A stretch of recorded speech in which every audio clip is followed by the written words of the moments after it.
the Superleague single-seater racing car. It's a machine like no other, supplied to all competing clubs by the league itself. And here we are looking at Liverpool's version of the car. It's a carbon composite chassis built in the United States by Elan Motorsport Technologies, the Panos chassis, housing in the back of it a British-built V12 engine specifically for Formula Superleague. V12, as I say, and 750 brake horsepower. It's a bit of a monster. And the drivers and engineers have little subtle ways of changing the car to make it suit their driving styles and to get the best out of it.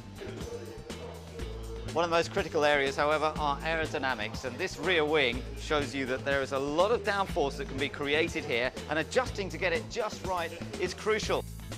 Angling this wing a little more, a little less, will change the handling of the car, because the more rear wing we have, the more downforce we have pressing the car down onto the road, but also the more drag we create. It's blocking the air, so slowing the car in a straight line. So it's all about trying to get the compromise between downforce and drag.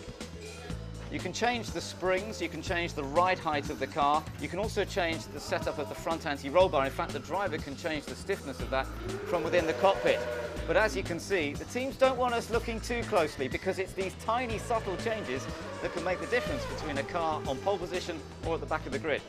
These Michelin tyres are the same for everybody. The front slick here, the rear slick that little bit bigger, but they respond to tiny changes in pressure to get the very best out of the car.